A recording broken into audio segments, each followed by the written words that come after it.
जय हिंद। अब बात कर लेते हैं दोगले चाइना की। चाइना एक और कह रहा है कि भारत को मदद सामग्री दी जाएगी, और दूसरी ओर चाइना जो क्या किया है, उसने जो चाइना से भारत आने वाले जो एयरलाइन थी जिसका नाम था सिचियान एयरलाइंस, इस एयरलाइंस की उड़ानों को 15 दिन के लिए रद्द कर दिया गया और कहा है कि 15 दिन बाद हम समीक्षा करेंगे कि खोलने लायक है कि नहीं, क्योंकि भारत में कोरोना बहुत पीक पर चल रहा है। अब यही वो एयरलाइंस थी जो वहां से जरूरी मेडिकल इक्विपमेंट ले आ रही थी ऑक्सीजन के लिए, जो ऑक्सीजन कंसंट्रेटर वगैरह के डिमांड भारत में बढ़ गए थे तो उसको ले आ रही थी। अब प्रतिबंध लग गया, अब आ नहीं सकता है, और साथ ही साथ उसने अपने सामानों का रेट 40% बढ़ा दिया है। यही वाला है सब, ये सब पता नहीं किस मेंटेलिटी के हैं सब। खैर, हमें एक एक का चेहरा याद रहेगा, इन एक एक का चेहरा याद रहेगा। ये चुनाव जीतने से पहले कहती थी कि हम आई एम इंडियन, चुनाव जीतने के बाद कहती है आप कौन है, हम इंडियन नहीं जानते। वाह रे भैया, भाई बड़ो खड़े सूझ जाने वाला आदमी यहाँ पे। एक एक का चेहरा याद रखा जाएगा इसको। कहते हैं ना, जरा सी सुराख क्या हुई मेरे जेब में, सिक्कों से ज्यादा तो मेरे रिश्तेदार गिर गए। कोई बात नहीं, बुरा वक्त का भी एक बुरा वक्त आता है, एक दिन ये भी दिन कट जाएगा जब खुशी ना ठहरी तो गम की औकात क्या। लेकिन ऐसा नहीं है कि सारे देश चाइना की तरह हरामी हैं। बहुत से हमारे देश हैं जो इन्होंने जैसे ऐसे भारत के विकट परिस्थितियों में साथ दिया है। यूएई जो है उन्होंने हम आश्वासन दिया है कि यूएई हमेशा भारत के साथ है। उन्होंने बुर्ज खलीफा को एक संदेश के रूप में तिरंगे में एलईडी शो में दिखाया कि वो भारत के साथ है। सऊदी अरब ने 80 टन लिक्विड ऑक्सीजन को एयरलिफ्ट के थ्रू भारत में भेजा है। सिंगापुर भी अपने यहाँ से क्रायोनिक टैंकर इत्यादि की सप्लाई कर रहा है। फ्रांस की बात करेंगे तो फ्रांस ने तो भारत में ऑक्सीजन के जनरेटर ही भेज दिए हैं। मतलब वो ऑक्सीजन ने, देखिए मान के चलिए ऑक्सीजन आएगा तो खत्म ही हो जाएगा ना, फिर से भरना पड़ेगा। तो फ्रांस ने भारत में बड़े पैमाने पर ऑक्सीजन जनरेटर की सप्लाई कर रहा है ताकि भारत में ऑक्सीजन की कमी ना हो। इतने देश ही नहीं, मतलब आगे बहुत सा देश जैसे ब्रिटेन के बोरिस जॉनसन हो गए, इन्होंने भी खुलेआम भारत की समर्थन की बात किया है। साथ ही हमारा पुराना मित्र इजराइल ने भी कहा, क्योंकि इजराइल तो अभी कोरोना मुक्त हो गया है। यूरोपीय यूनियन का भी कहना है कि वो भारत के साथ है। और इस बीच आप चीन को देखिए, पाकिस्तान जिससे मतलब उम्मीद नहीं की जा रही थी, पाकिस्तान के अब्दुल सत्तार ईदी फाउंडेशन है, इन्होंने बहुत बेहतरीन काम किया। पाकिस्तान में ये बहुत अच्छा काम करते हैं। इनका स्लोगन ये no religion is higher than humanity, मानवता से बड़ा कोई धर्म नहीं होता है। इन्होंने भारत को पेशकश की कि वो अपनी फाउंडेशन की ओर से, अपनी चैरिटी की ओर से भारत को एम्बुलेंस देंगे और नर्सिंग स्टाफ देंगे। देखिए इस वक्त एम्बुलेंस की जितनी जरूरत नहीं उतनी नर्सिंग स्टाफ की जरूरत है, क्योंकि भारत में कोरोना धड़ल्ले से बढ़ते जा रहा है। तो इन्होंने पेशकश किया। हालांकि इनकी पेशकश को हम लोग शुक्रिया कहते हैं कि भैया ऐसी अगर ऐसी सोच रहे पाकिस्तान भारत की, तो भाई दोनों देशों के लिए अच्छा होगा।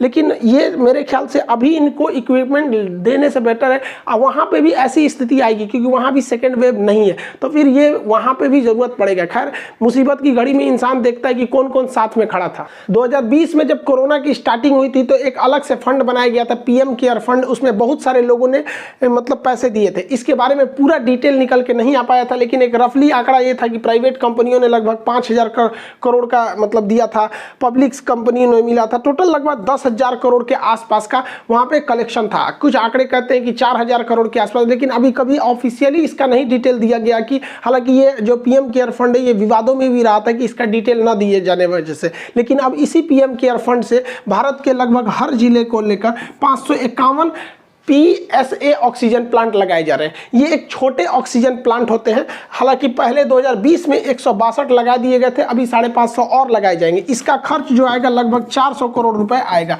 हालांकि ये पीएम केयर फंड से लगाया जा रहा है, इसमें बहुत अच्छी बात है यहाँ लगाने वाला। ये होता है एक pressure swim absorbent oxygen plant. ये एक छोटा सा प्लांट होता है, बहुत बड़ा नहीं होता है। इसे हर हॉस्पिटल के पीछे जहाँ ऑक्सीजन प्लांट होता है वहीं से लगा दिया जाता है। ये हवा से ऑक्सीजन को सक करता है और हवा में केवल 21% ऑक्सीजन होता है, बाकी 78% नाइट्रोजन होता है। तो ये उसे छाट करके और उसमें जो प्योर ऑक्सीजन को भेजता है 90% प्योर ऑक्सीजन भेजता है। जबकि जो ऑक्सीजन सिलेंडर होता है, लिक्विड ऑक्सीजन सिलेंडर, उसमें 98% होता है। तो अगर ये PSA प्लांट लग जाएंगे तो कोई भी मरीज 24 घंटे उसके लिए ऑक्सीजन अवेलेबल रहेगा, वो ऑक्सीजन की कमी से फिर नहीं मरेगा। ये जल्दी से जल्दी लग जाना चाहिए यहाँ पर, और इसे लगाना बहुत ज़्यादा ज़रूरी है क्योंकि ऑक्सीजन का हमारे देश में इतने ज़्यादा कोरोना के मरीज बढ़ रहे हैं कि अब उन्हें बचाया भी जा सकता है, लेकिन ऑक्सीजन की कमी इतनी ज़्यादा है कि गवर्नमेंट भी कुछ नहीं कर पा रही। कोरोना को कंट्रोल करने के लिए सबसे जरूरी है तो वैक्सीनेशन। 1 मई से सबको वैक्सीनेशन लगना चालू हो जाएगा। लेकिन इस वैक्सीन की समस्या ये है कि हर गली मोहल्ले तक पहुंचाने की समस्या है, ट्रांसपोर्टेशन के लिए, क्योंकि ये जो किट है इस किट में कैसे ले जाया जाए। तो भाई साहब एक बात नहीं समझ में आता है, जितने पैरामेडिकल स्टाफ है इन्हें मोहल्ले तक में डिस्ट्रीब्यूट कीजिए, और आपको वैक्सीन इन्हें पहुंचाने की जरूरत नहीं है। भारत सरकार को चाहिए कि जितने शहर है हर शहर में आइसक्रीम की छोटी छोटी फैक्ट्री लगी रहती है जहाँ आइसक्रीम बनता है, वहाँ आइसक्रीम वालों को कांटेक्ट करें, वहाँ एक अधिकारी बैठाए भारत सरकार और उस आइसक्रीम वाले को पूरी वैक्सीन दे दे और उन्हें बताए कि भाई जो तुम्हारा ये बर्फ वाला ठेला होता है ना, इसमें भी उतने टेम्परेचर होता है जितना टेम्परेचर चाहिए आपके ये वैक्सीन को। इनको कहिए ये गली मोहल्ले तक पहुंचा देंगे। जिस तरह से मोहल्ले मोहल्ले में पोलियो ड्रॉप पिलाया गया ना, ये आइसक्रीम वाले चाहे ना तो मोहल्ले मोहल्ले घर घर जाके वैक्सीनेशन का काम कर सकते हैं। इनके साथ बस नर्स लगा दीजिए, एक मोहल्ले में एक नर्स रहेगी, ये आइसक्रीम लगाएगा, इसमें पास वो होता है भोंपू पोपू पोपू बोलते रहता है, सब लोग आके लगवाइए लेंगे यहाँ पर। अब बताइए गर्मी का दिन आ रहा है, ये बेचारे उम्मीद में थे कि हमारा रोजगार मिलेगा, तो भारत सरकार इनका रोजगार भी नहीं ले सकती। इनसे सहयोग लीजिए और इनको जो दिहाड़ी के हिसाब से जो सैलरी बनता है वो हिसाब से दे दीजिए, इनका रोजगार भी नहीं जाएगा। इससे क्या है कि हमारा देश और देशवासी दोनों खुश रहेंगे। हमें रोजगार बहुत चला गया लोगों का यहाँ पर, तो गवर्नमेंट सोच रही कि हम कैसे ले जाएंगे गली गली तक वैक्सीनेशन को, कैसे ले जाएंगे। आप देखिए ना, भारत जुगाड़ का देश है, यहाँ जुगाड़ पे पूरा देश टिका है। जो यहाँ का जुगाड़ नहीं सीखा वो क्या सीखा। जब तक दवाई नहीं तब तक ढिलाई नहीं। अपने हाथों को बार बार अच्छे से धोते रहिए। कभी स्कूल से हाथ धोइए, कभी नौकरी से हाथ धोइए, कभी सैलरी से हाथ धोइए, कभी पेंशन से हाथ धोइए, कभी बिजनेस से हाथ धोइए, तो कभी अपने दुकान से हाथ धोइए। लेकिन जब तक बीमारी है तब तक हाथ धोते रहिए, क्योंकि सरकार हमारे साथ है, हमें कुछ नहीं हो सकता है, बस हाथ धोते रहना है हम लोग को। इस तस्वीर को देखिए, ये पत्नी अपने पति के बीमार स्थिति को लेकर ऑटो से हॉस्पिटल में आई। हॉस्पिटल में ऑक्सीजन की कहीं भी व्यवस्था न होने की वजह से बेचारी कहीं भी फोन लगाती रह गई, कोई रिस्पॉन्स करने वाला नहीं था। और यहाँ पर इतनी बुरी स्थिति हो गई कि जब इसके पति का सांस रुकने लगा तो ये बेचारी महिला अपने मुंह से पति को सांस देती रही ताकि उसके फेफड़े में सांस पहुंचाया जा सके, लेकिन यह सिस्टम के आगे हार गई और अपने पति को नहीं बचा पाई। इस महिला के लिए इससे बड़ा दुख की बात क्या हो सकता है कि उसके गोद में उसके पति ने दम तोड़ दिया। ये ऐसा देश देखने के लिए हम लोग थे।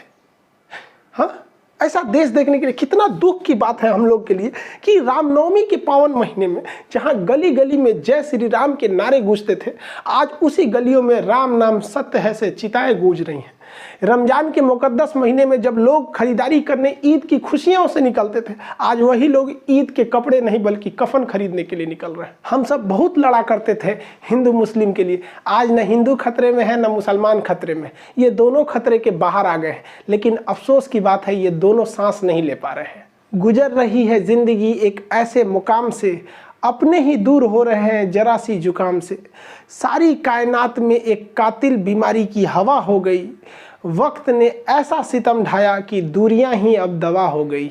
आप सभी से हाथ जोड़कर निवेदन है कि केवल 15 से 20 मई तक अपने आप को बचा के रखिए। उसके बाद ये सेकेंड वेव धीरे धीरे डिक्लाइन होगा और फिर से भारत वैसे ही मुस्कुराएगा। लेकिन थोड़ा सा होता क्या है कि बुरा वक्त बड़ा देर से कटता है, लेकिन क्या कीजिएगा, रात कितनी भी बड़ी हो, सुबेरे होने से नहीं रोक सकती है। मिलेंगे नेक्स्ट क्लास में। जय हिंद।